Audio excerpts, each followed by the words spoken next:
Yeah, we on that time. 60 on the board, now we start that climb. Get ready, get set, yeah, the moment's now. When it hits zero, we gon' show you how. Run! Yeah. 50 seconds, feel the energy rise. Heartbeat fast, yeah, you feel that vibe. Lights get bright, yeah, the stage gets set. We ain't even started, but you ain't ready yet. 40 on the clock, now we pick up pace. Every second count, yeah, we in that race. Crowd tuned in, yeah, they locked in tight. Whole room buzzing, yeah, we taking flight. Yeah, 30 seconds left, now we turn it up. No slowing down, gotta fill that cup. Energy peaking, yeah, it's building fast. Blink one time, might miss that blast. 40 on the clock, yeah, we feel to the heat. Baseline knocking, got you out your seat. Hands go up, yeah, we ready to go. Whole vibe shift when we hit that flow. 10, 9, feel that energy climb. 8, 7, yeah, it's almost time. 6, 5, yeah, we live right now. 4, 3, let me hear that crowd. Steve on the mic, yeah, the nurse got skill. Break it down smooth, keep the whole squad chill. Talking about kidneys, yeah, we keep them on track. If your numbers off balance, he gon' bring them right back. Got the wisdom on deck, no stress, just facts. Hydration, motivation, every time he reacts. From the clinic hallway to your podcast feed, dropping gems so fresh, yeah, that's all you need. Stevethekidneynurse, yeah, you know the name. Keep your body in check, yeah, we play no games. Real talk, real health, yeah, we keep it pure. Tap in right now, Stevethekidneynurse, yeah. Stevethekidneynurse, yeah. Stevethekidneynurse.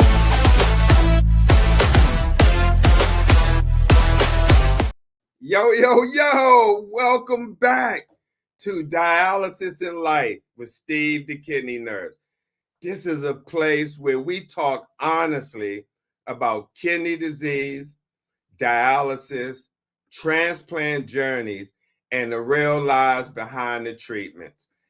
Hey, it's been a minute. Last week I took off, but it is great to be back.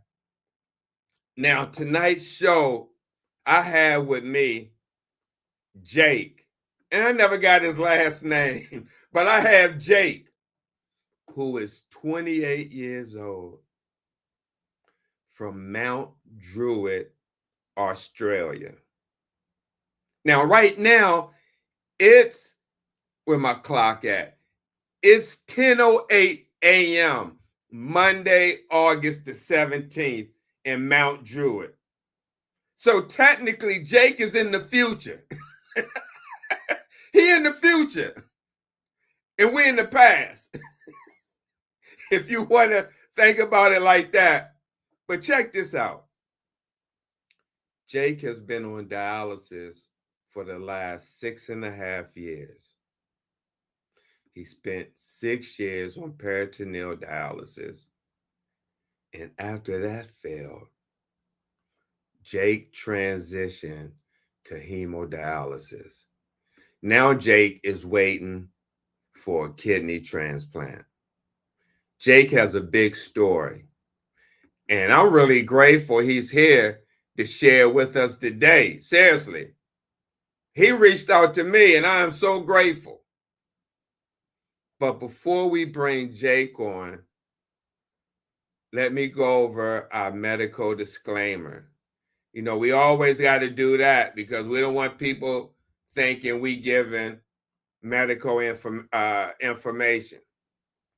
So the information provided on Dialysis Life with Stevethekidneynurse is provided for educational and informational purposes only and is not intended or implied to be a substitute for professional medical advice, diagnosis, or treatment. Now, with that being said and out the way, let's bring on our main guest from Mount Druitt, Australia. Let's give him the VIP welcome.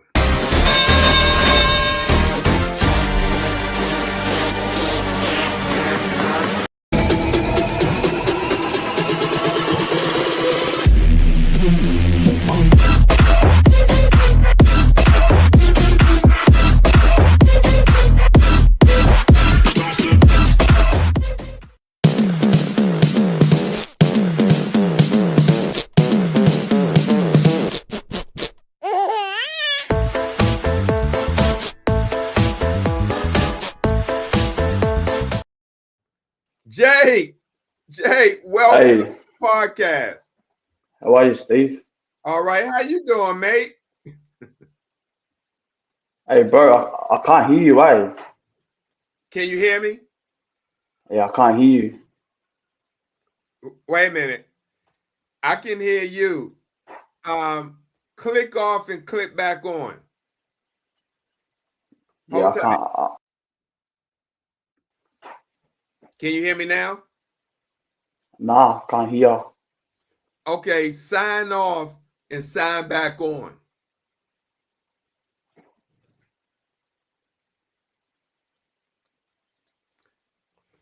So while Jake is signing off, sign off and sign back on. Let me Yeah, send him I can't hear you, bro. I can. Yeah, I can't hear. Wait a minute.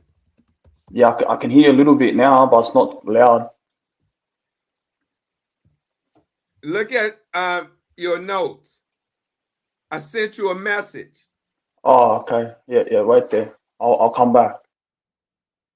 All right. So while Jake is signing off and signing back on, again, this is a great opportunity to have someone here from Australia. Now, kidney disease is all over the world. This is what we've been saying. Today, we did Kidney Hub East Africa, right? And now we're talking to someone from Australia. Now, we got somebody on here laughing, Maria Rosales. What's so funny, Maria? Hey, P Teach, what's going on? So we got Jake back. Let's see if he can hear me now. Can you hear me now? Yeah, I can hear you, bro. I can hear you now. Great, Yeah, I great. don't know what happened. Oh, no, sometimes that happens. And so I always tell the person to log out and log back in. Yeah, it's funny as my missus is at work. She just texted me saying he's saying log out and log back in.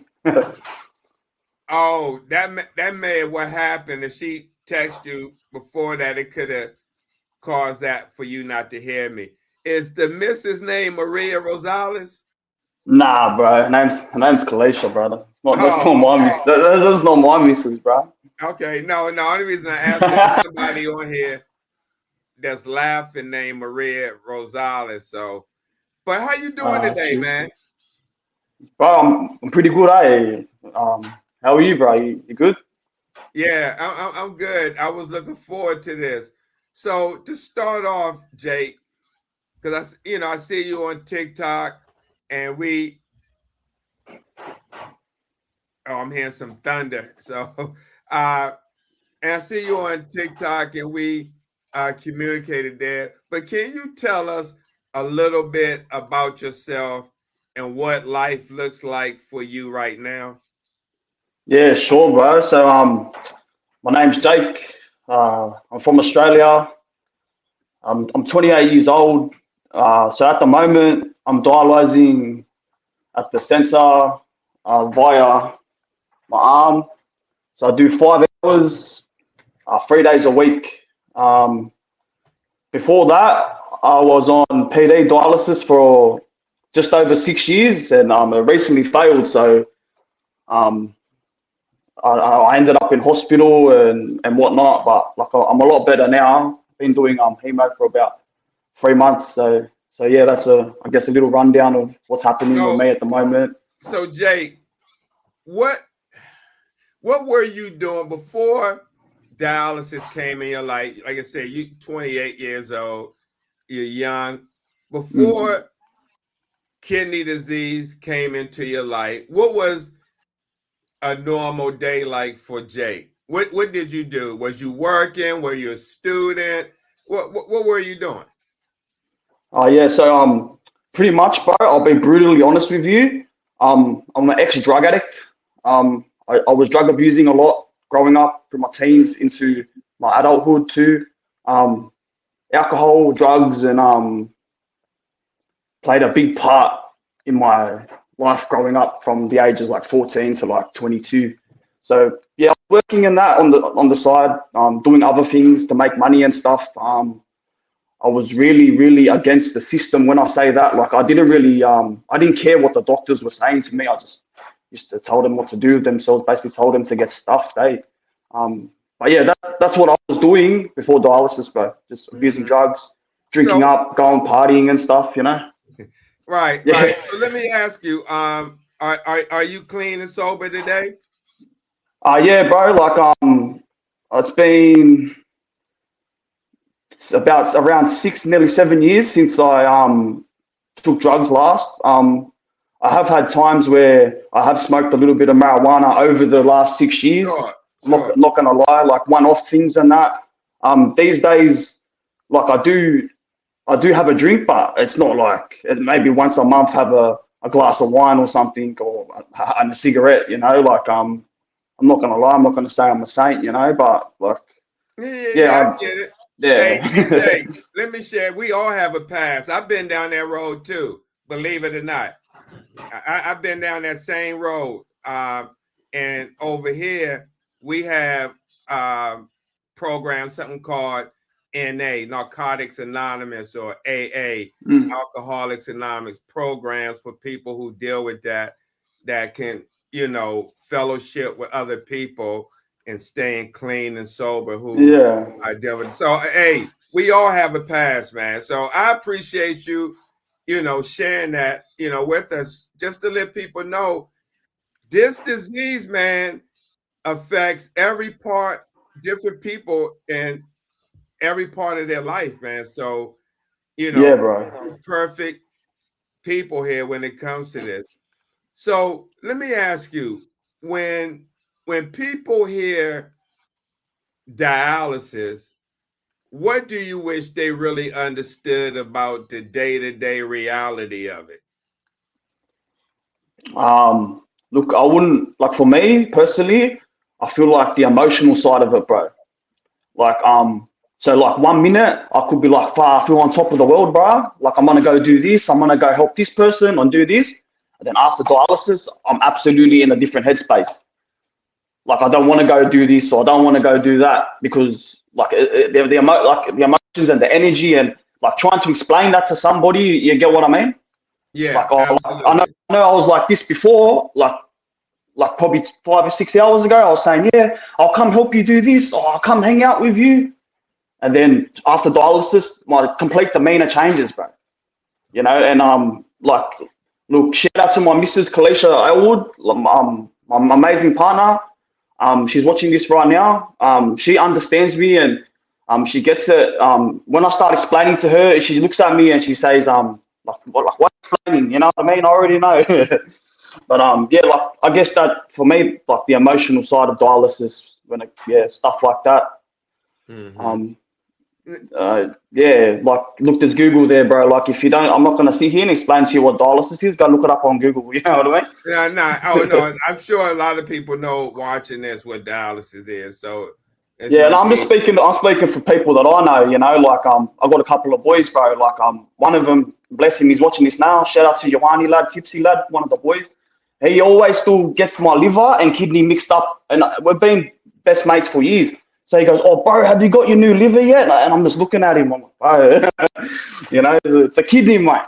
Yeah. Well, hopefully this broadcast, people watching or could watch the rebroadcast, your friends on Steve the Kidney Nurse YouTube, Yeah. can get a better understanding of what you go through and your life on a day-to-day basis, navigating through dialysis. So Jake, you're only 28, Yeah, bro. but you've already been living with kidney disease for a long time. Tell Yeah, us, yeah. what has this journey been like emotionally? Bro. So I got to go back years, bro, because I found out when I was 15 that I was only born with half a right kidney, so I got no left kidney. So my right kidney, it's half a kidney, anyways. It was failing when I was born, but like yeah. So when I found out, then honestly, bro, as I said before, I didn't really care, bro. Like until I got a little bit older. You know, but it's been a big journey. Like a lot of changes I had to make to myself. Like mentally, I had to rebuild my mind again. Like I had to do a lot of groundwork, bro. Like on myself to just even start dialysis. Like I started dialysis like 6 years ago now. You know, and I think if I didn't have, like, I guess if I didn't have that drive to keep going, bro, I think I'll end up in hospice, or like, because I was already depressed and anxious and nervous and like well, everything that comes with any disease, you know what I mean? Any type of organ failure, bro. You go through all these emotions and lucky, like I gripped myself, bro. I grabbed my heart and my soul, my mind. I said, bro, you got to do this, bro. Like, bro, you got your loved ones looking at you. Like, bro, look at this silly guy not even looking after himself. You know what I mean? So it was a big wake up call, especially like I'll say in the last 4 years. I'd say like I've had a big change. You know, like I started looking at it like optimistically and more positive, bro. Like in a positive light, instead of just like, oh no, this is how I'm going to live. This is the end of my life or whatever. You know. Right. So also one thing that helps me out a lot, like I can only speak for myself here because this is what helps me. I take a look around at what's going on in this cruel world, bro. Like I look at other people at the dialysis center that they can't even get kidneys, bro. They can't even pull out 2 liters out of them because their heart will just fail on them. You know what I mean? And there's always somebody going through something worse than I would ever go through, bro. That's one thing that I grip onto, and it helps me. You know. That's interesting that you say that. I often share about the kidney warriors over in Gaza that are suffering from, you know, the war that they didn't ask to be in. Now, infrastructure, no machines, lack of supplies because of Israel. You know, I mean, I start getting emotional because you have people who went from going 3 days a week, Jake, down to 1 day a week for 2 hours. Now, you know, and I know that it's just a matter of time because no one can truly survive for a long period of time of going to dialysis 1 day a week for 2 hours. Nah. So, but we had a question from one of my followers, and I always appreciate her support and showing up. PT, she says, what has been the biggest challenge in adjusting to your life, but his life now on dialysis? What has been the biggest challenge for you adjusting to this new normal for you? Well, I have to think about that. Biggest adjustment. Well, the biggest challenge adjusting to the life. Yeah. Well, PD, for PD, when I was on PD, the hardest thing for me was like going on the machine and knowing that I got to come home to this. Like I can't just go out, because I always got to come home and do the PD machine. And for hemo, honestly, I had to stop working just because my job wasn't flexible. And yeah, just knowing that, like, so adjusting. Yeah, adjusting to the machines and stuff.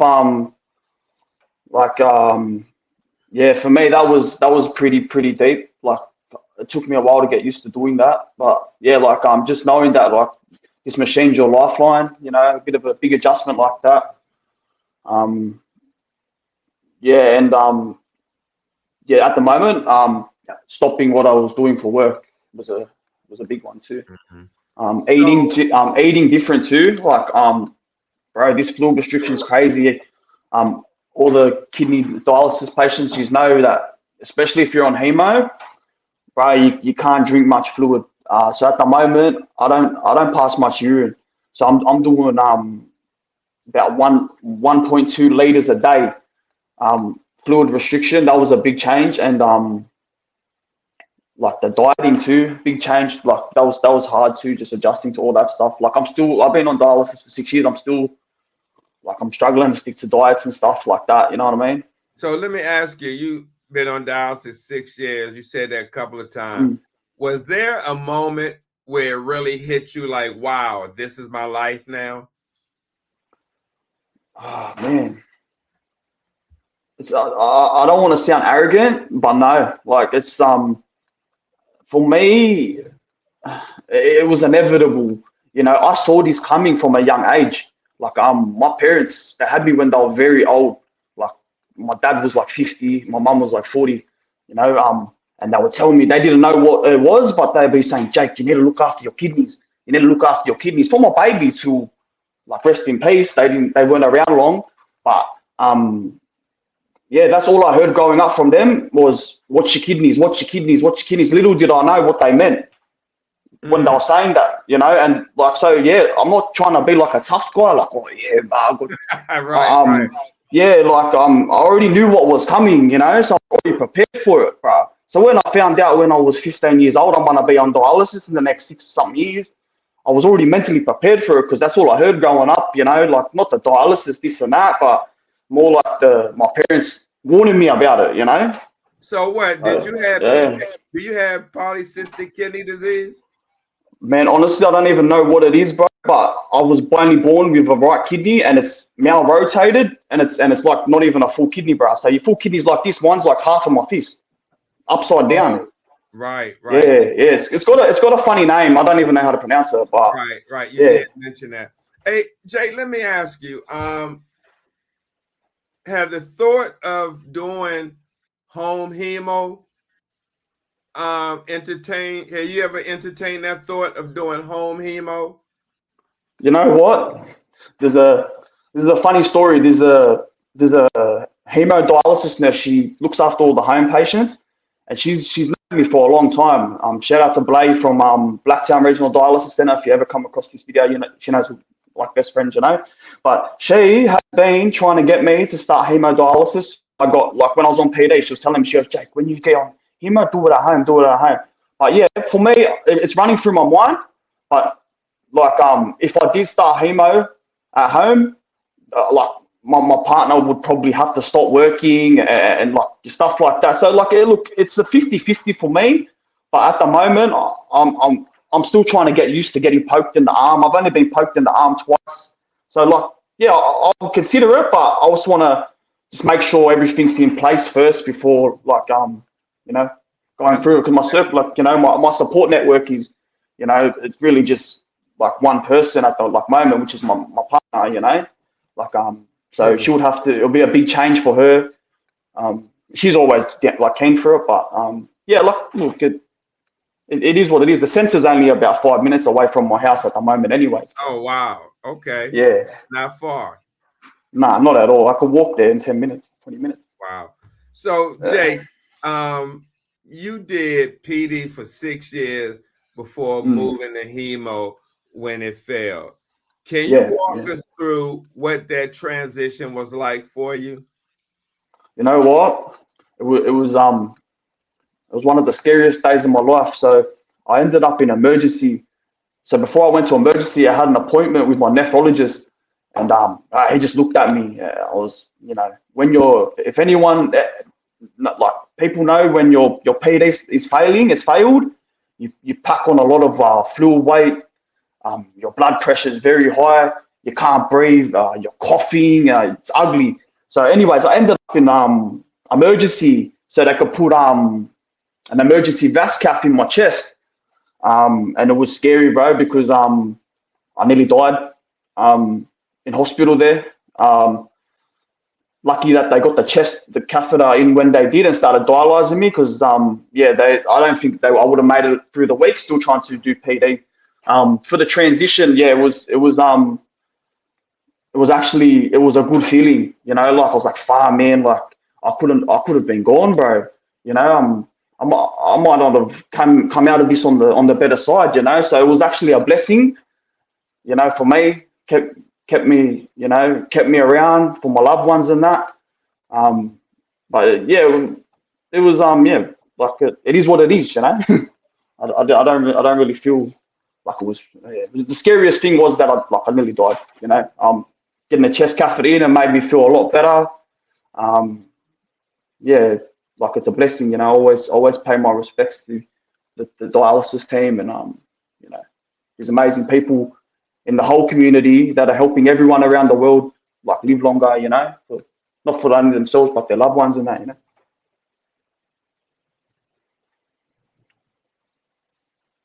Oh, bro, I might There need to we log go. back No, in. no, Oh yeah, no, there it is.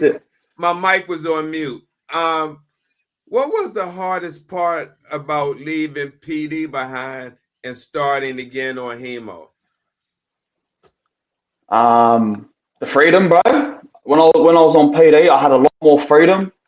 The diet changed too, as I said before, and the fluid restrictions, bro. That was pretty good on PD. Like I could basically drink as much as I wanted or eat really what I wanted.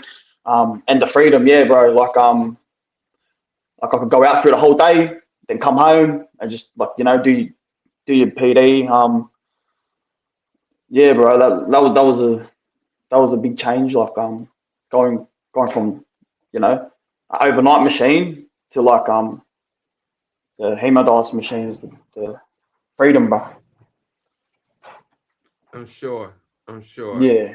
Jake, a lot of people your age are focused on work, travel, relationships, and just figuring life out. So how has dialysis changed the way you see your life and your future? So that's a very good question, bro. Like it's opened up my eyes in the way where I know who's actually here for me and who's not here for me. Who's got my back and who hasn't got my back. And moving forward, these are the people that keep like the people that support me, and then I know they're the people they're pushing me, bro, to get there. They're cheering on the fence, bro, and like clapping for me, you know. Love yous, you know. But yeah, bro, like I'm so blank right now. Like I don't think like that. Like I think like oh yeah, sweet. Like I'm gonna get this kidney, and then once I get this kidney, I'm gonna build my health back and this type of stuff, and hopefully like I've got to play a lot of catch up. You know, like when I pray to God I get this kidney soon. Play a lot of catch up. Like I'm doing a lot of like self care, bro, and like trying to get my health back to where it should be. You know, so like things like that I look forward to. Yeah, bro. Like good question. Right. Jake, do you ever grieve the life you thought you'd be living by now? Yeah, bro. Like I wish it wasn't the way it was, you know. But like as I said before, bro, like it was inevitable. Like in my situation, what's happened to me, it was inevitable, bro. Like to be on dialysis and going through what I'm going through now. But yeah, like I do wish that I wasn't in the position I was. But hey, like this, bro, this is the life I breathe, bro. This is the life I lead. I can't just wake up, oh, change it. You know, like I'm at peace with it, bro. You know, like I'm at peace with this life that I live. And look, bro, like it's a great life. Like, look, it's not great, but like for me, I'm optimistic with it. But like I'm gonna try and make the best out of what I got. Like for now, you know, like once the kidney comes, I can work out, I guess, the life I wish I had. You get what I mean? Oh, absolutely. Yeah, bro. Like yeah. So that's how I feel about that. Like yeah, I'm at peace with being on dialysis, bro. You know, I'm at peace with this. You know, like that's just yeah. That's Hey, how I let me feel about tell that. you. a lot of people are not. And your story, I'm telling you, is going to resonate and help a lot of people, especially, at the age you're at, where, as I said, most people around 28, 35, 40, working, traveling, this, that, and the other. But at the same time, this, meaning dialysis, doesn't have to stop one from living life. It's just a part of your life, but it doesn't have to stop you from living your life. But let me ask you this. When dialysis gets really heavy, what are the hardest moments for you? I mean, physically, mentally, or emotionally? Oh, bro. So when it like I haven't been too good the last maybe 2 weeks. I know when I start getting in like a mind state, like when I'm feeling a bit down, I start sleeping a lot, like bed rotting a lot. So yeah, that's like the mental, physical side of it. Like also if I have a bigger session on the dialysis machine, like you get the body cramps or you start feeling like crap and that. Um, and Also what gets me like emotionally is that I start belittling myself, bro. I start talking shit to myself, trying to make myself feel like somebody that I'm not. Like for example, bro, uh, my partner has had a lot of birthdays come up lately, bro. And her friends, they're lovely people, they're amazing, bro. And I haven't been able to make these birthdays because, as I said before, I'm saying stuff like, "Oh yeah, I'm gonna come. Yeah, I want to be there. I'm so excited to go." But as soon as I finish dialysis, like I start, like my energy drops, demeanor drops, so I don't make it to the birthday, and then I start getting in my own head, saying all these negative things to myself, like, "Oh, bro, why can't you be the man that she wants, bro, or she needs?" Little do I know, this is all just bullcrap that I'm saying to myself, bro. She's at the parties, the birthdays and stuff, and they're going, "Bro, is Jake okay? Like, man, I hope he's all right." And then here's me thinking the opposite, like they're saying to her, "Oh, like, why are you with him? Why are you with him? Why are you with him? Because he's this, he's that." But that's not the case. That's just me talking to like my own head, being paranoid and stuff like that, you know.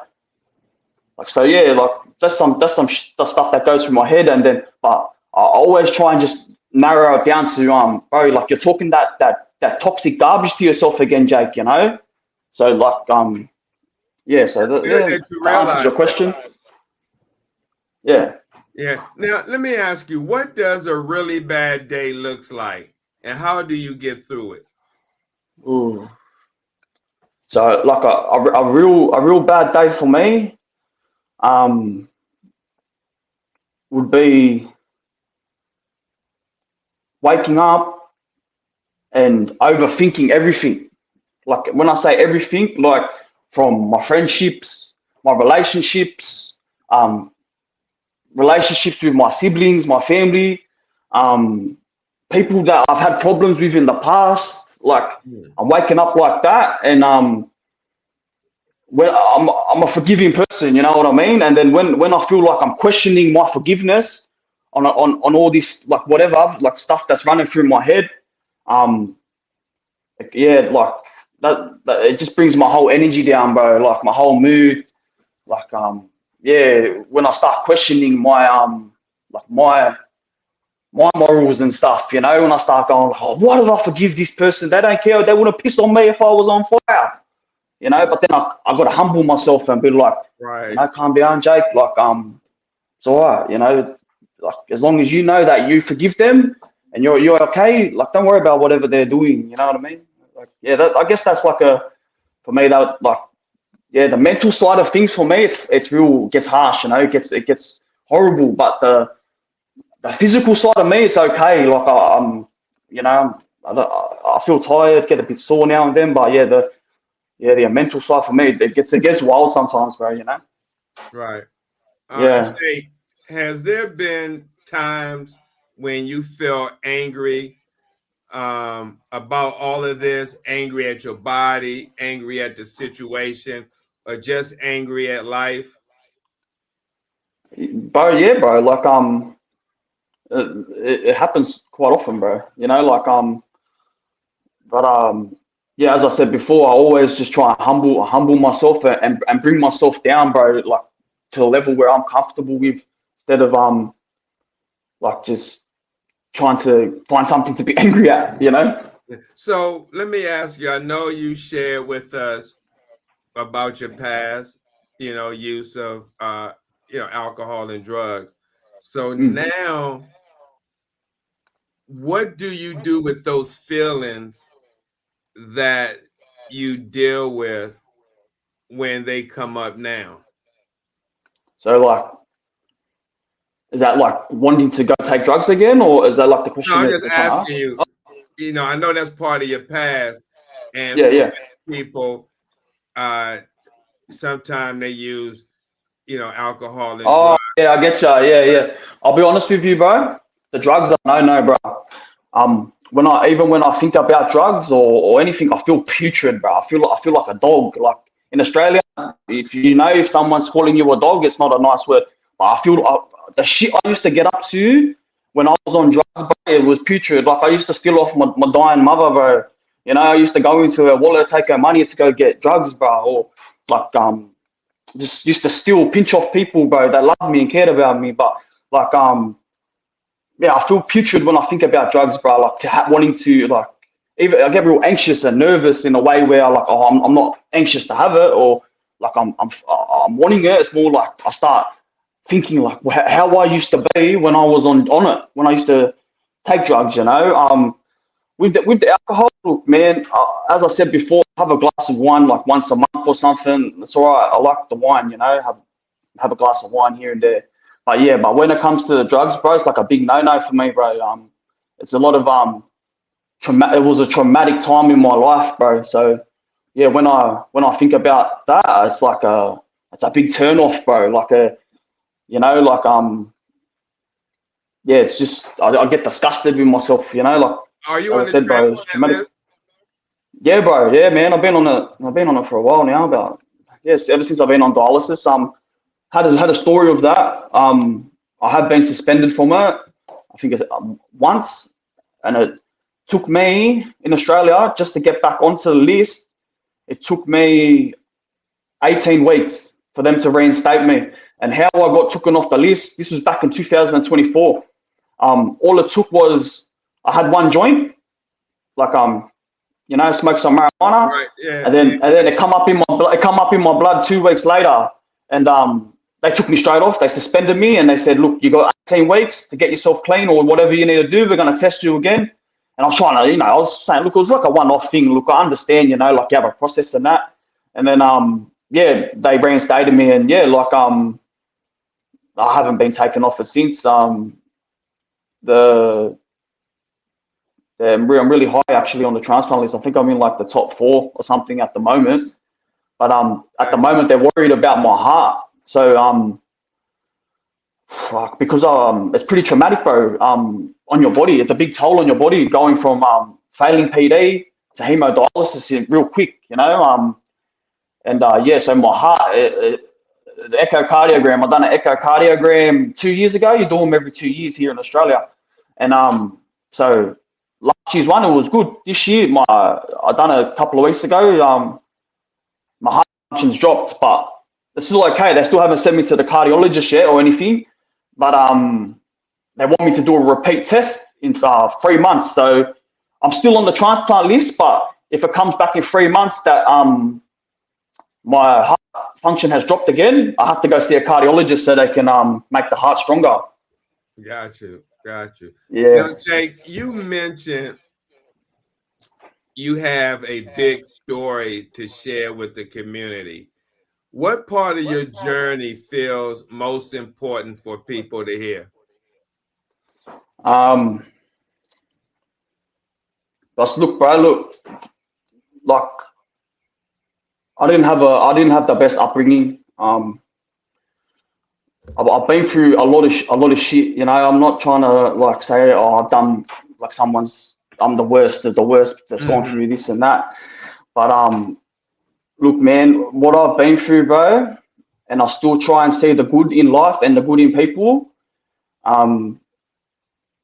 Yeah, bro, like just always remember that there's somebody in this world, a lot of people in this world that are going through something worse than I would ever go through, or all these people watching this video right now, bro, that you could ever go through, bro.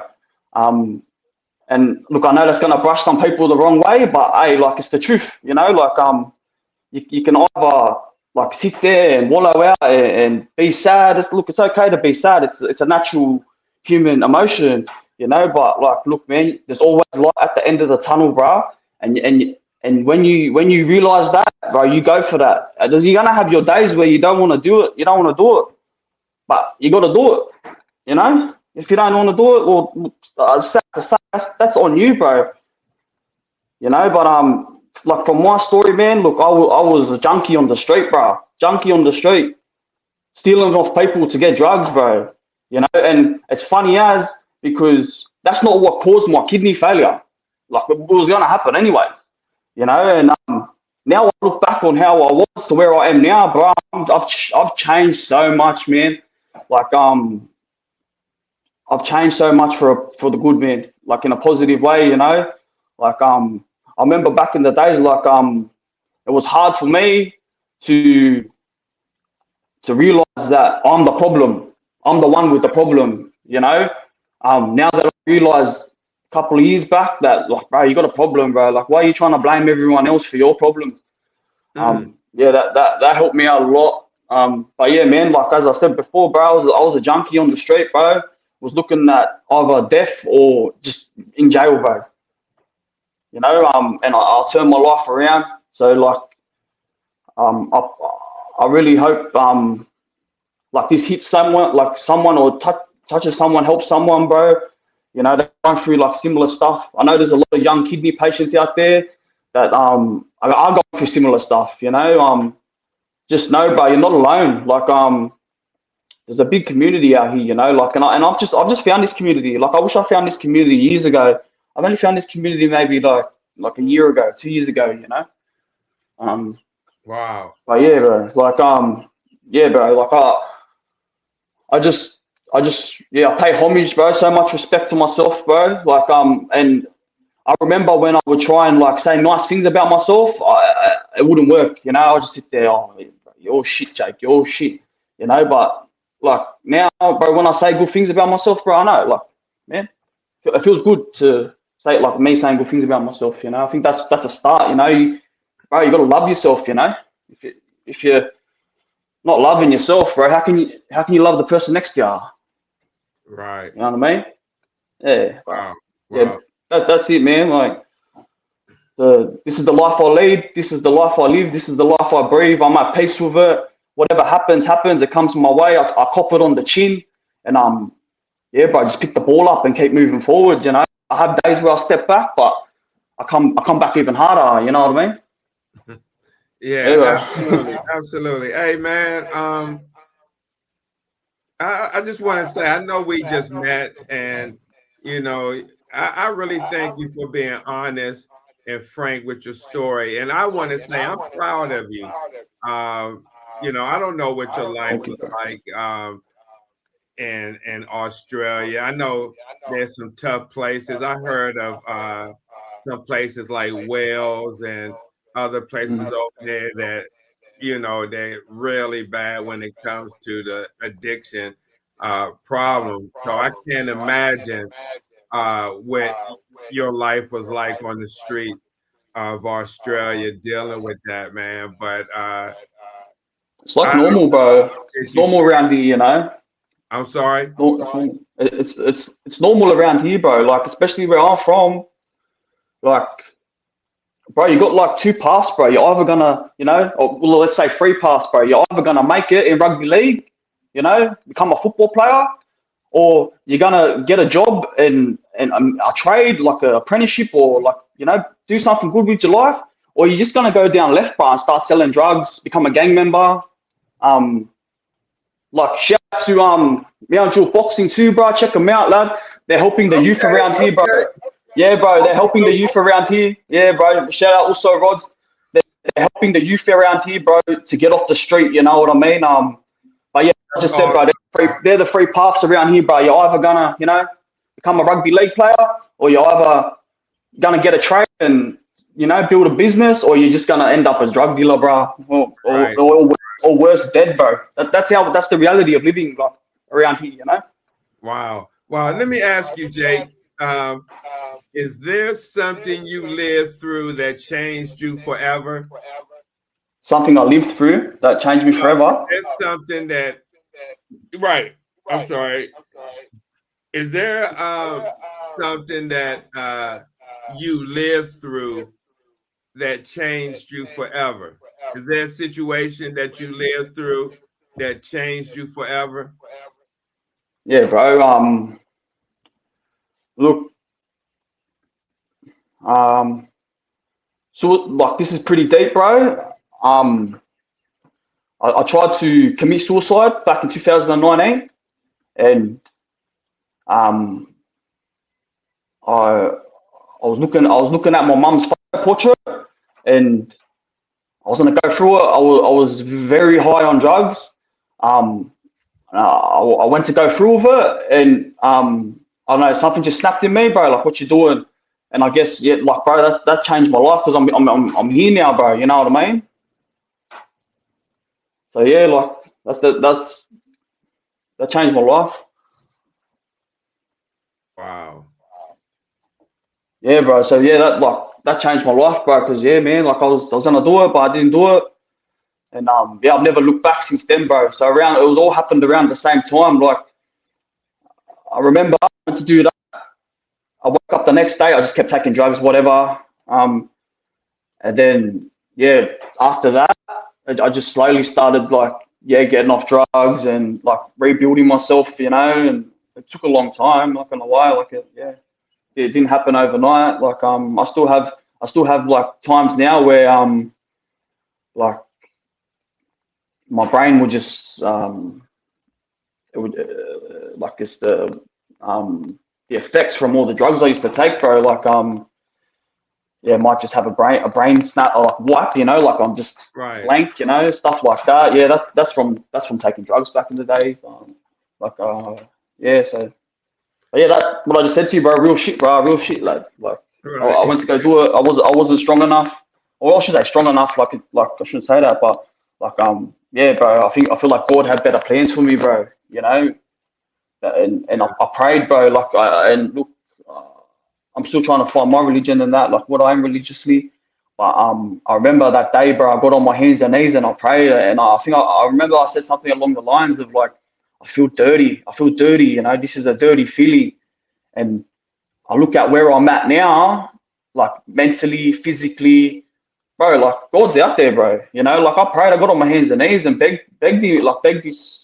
God to help me. You know, and I look where I'm at now. I'm like, bro, like it worked. You know, so like that's my little experience with, I guess, spirituality, religion, and stuff. You know. Yeah. Before I ask my next question, we had a question from P Teach. Now, I don't know all the requirements here you asked to get on the transplant list, but she asked, do he have the same requirements as the U.S. have to get on the transplant list in Australia? Is it similar? Now, what are the requirements for to be placed on the transplant list? And okay, yeah, I'm not too sure how it is in the US, but here in Australia, so as soon as you start dialysis, that's when your time starts. But so that's one of what the requirements. You need to go get your teeth checked, like a dental check. You need to get your like echocardiograms and stress tests and stuff. I had to get a skin. Yeah, skin. You get your skin checked for cancer. Yeah, like mental evaluation. Yeah, they do. Yeah, they do. So I had to see a psychologist before they like put me on the transplant list. Yeah, you can't you can't smoke, you can't drink, you can't do drugs. Hence, that's like not only for my mental health and my loved ones and all that. I stopped doing all that stuff because I know that they're just going to jar me because they've already jarred me before for doing it. But so basically, no smoking, drinking, no drugs. You have to be a certain weight too. So I had to get down to under 100 kilos to be a good candidate. So basically just you get your skin checked, get your heart checked, get your teeth checked, mental health assessments, no drugs and alcohol and smoking, and you have to be a certain weight. You can't be overweight. And Let me ask you this. yeah. Do they require you to have the COVID test? No. I know that COVID in Australia is like nothing. Like I haven't heard about COVID in a long time in Australia. Right. Now, Yeah, but I'm guessing back when COVID was a thing, yeah, they'll be COVID testing you. Not sure. Correct. So, Jake, waiting for a kidney transplant can be such an emotional roller coaster. How do you hold on to hope when the waiting feels so uncertain?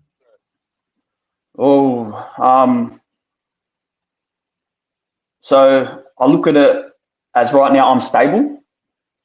Like with hemodialysis is keeping me stable right now.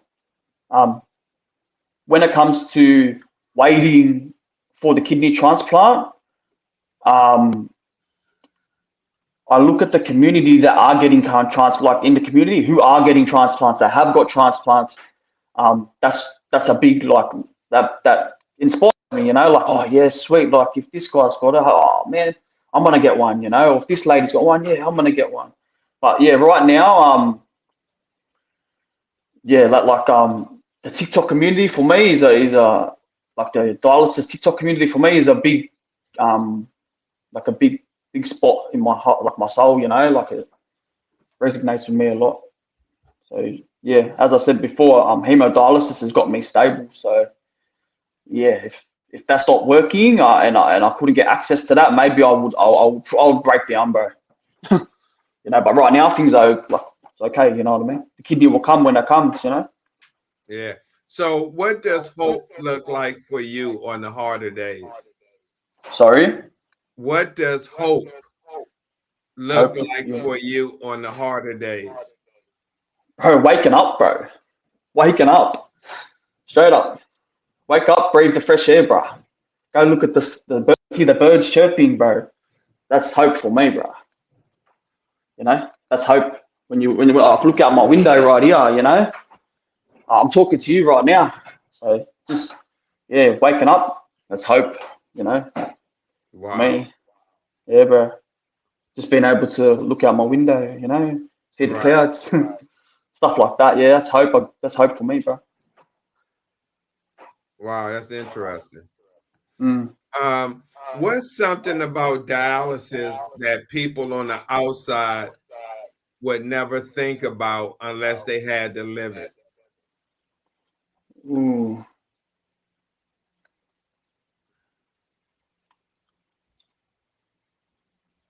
Maybe the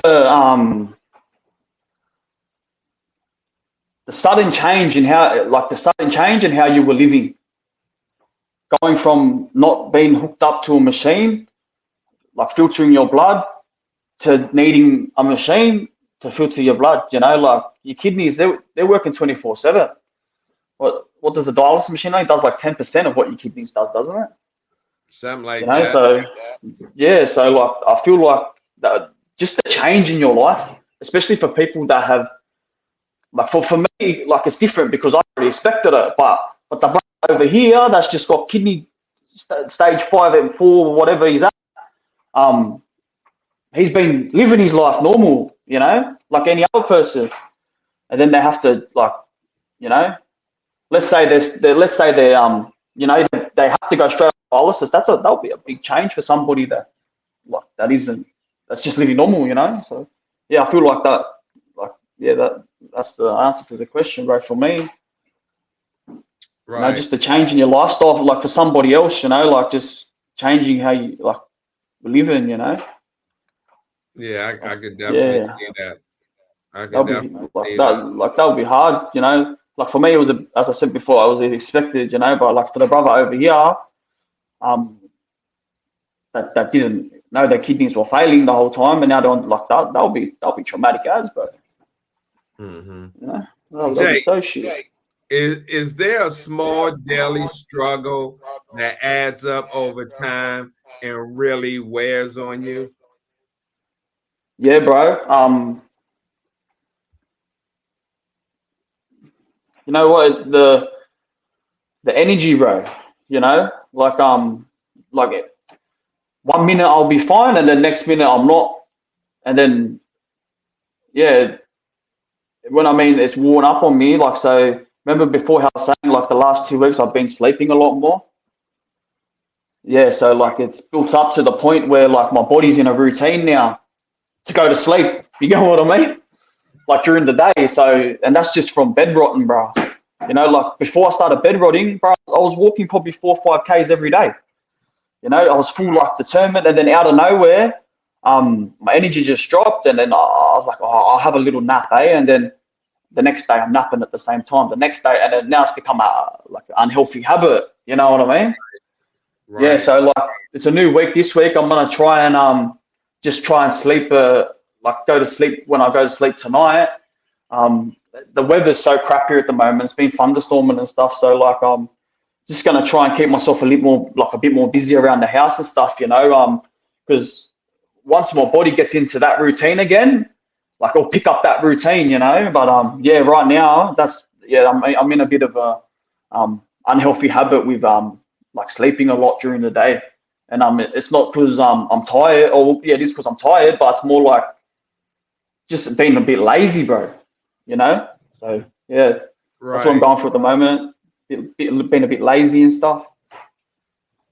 This is my last question. We counted down to the wire on time, but if you could speak to another young person who's just starting dialysis and feels scared or overwhelmed, what would you want them to know? That look, hey, you're going through the motions of this, bro. Like, it's okay to be scared. Like this, what you're going through is not natural, bro. Like, we're not supposed to have needles in our arms and catheters hanging out of us humans. It's just not natural, bro. But you know, you're only human, man. And like, look, it's okay to not be okay, bro. Like, if you're not okay, it's okay not to be okay, man. And just know that that you're a lot stronger than you know right now. You know, yeah, bro. And there's always somebody, and I said this a lot during this this interview, podcast, whatever it is. There's always somebody, my brother, that is going through something worse than you could ever go through.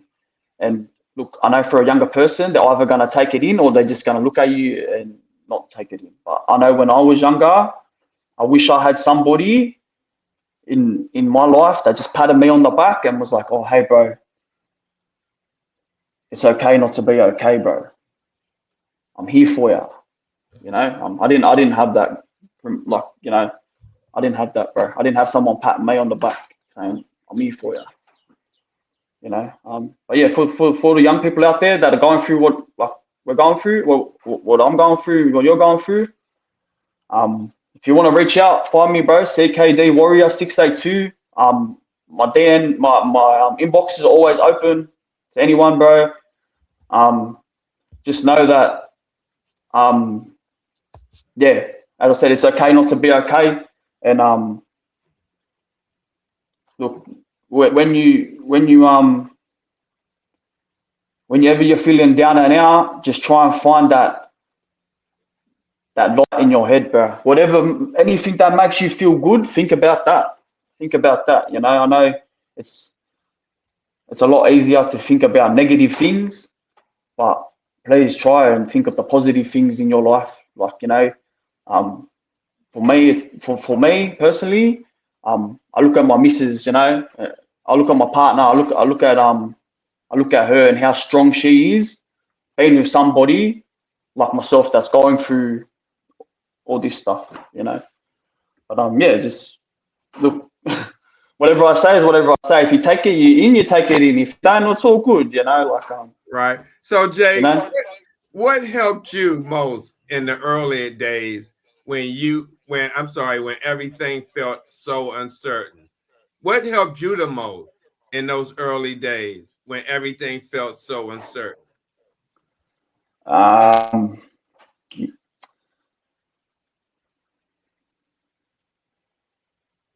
taking time to myself and looking around everybody else around me and realizing that it's not just about me, it's about them too.